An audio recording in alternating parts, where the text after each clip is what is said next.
Islam. Dimanche, à l'initiative des associations Riposte laïque et Résistance républicaine, une manifestation derrière le slogan islamiste hors de France devait se tenir place de la Bourse à Paris.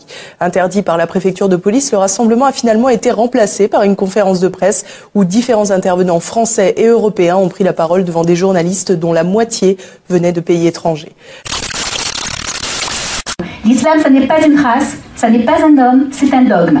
On peut avoir peur du christianisme, on peut avoir peur du communisme, du fascisme, de l'islam. En France, dans un pays démocratique, on a le droit de critiquer les dogmes.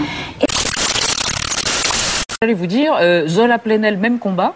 D'une certaine manière, votre argument principal, c'est les musulmans sont devenus donc les boucs émissaires, endossent ce rôle qui fut celui, bien malgré eux, des juifs dans la France d'avant-guerre pendant au moins un siècle.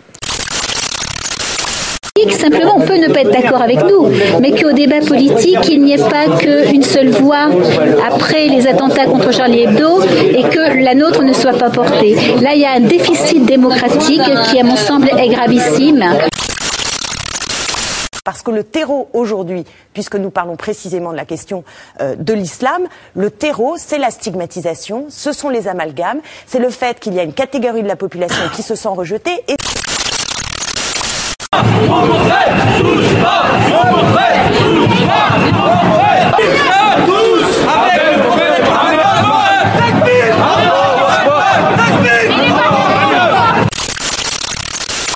On voit bien qu'il y a maintenant un immense décalage entre ce que les gens vivent concrètement sur le terrain avec les dérives de l'islam et puis ce que disent les gens de l'establishment, que ce soit politique ou médiatique.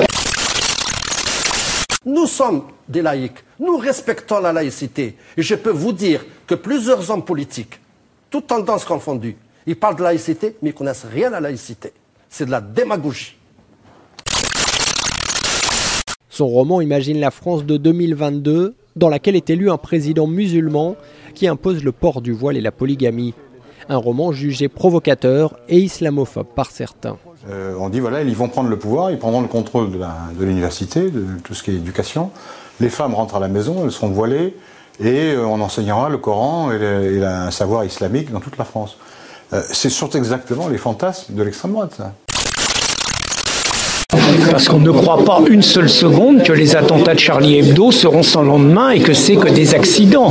Bien évidemment, quoi qu'en dise ce régime, une guerre est déclarée à notre pays, une guerre est déclarée à nos compatriotes, des fanatiques sont sur ce territoire parce qu'ils rêvent de tuer des infidèles, des Français et majoritairement des policiers, ils ne le cachent pas, et malgré la qualité de la police et tout, il y aura d'autres attentats mortels et sanglants dans ce pays, hélas.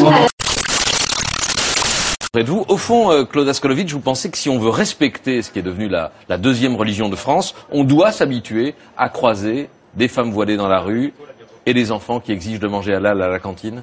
Les enfants n'exigent pas grand-chose en général. Les parents c'est même qui pas exigent ça. pour leurs enfants qu'ils puissent manger C'est pas tellement une question de respecter la deuxième religion de France, c'est de respecter ce que nous sommes, nous la France et nous la République.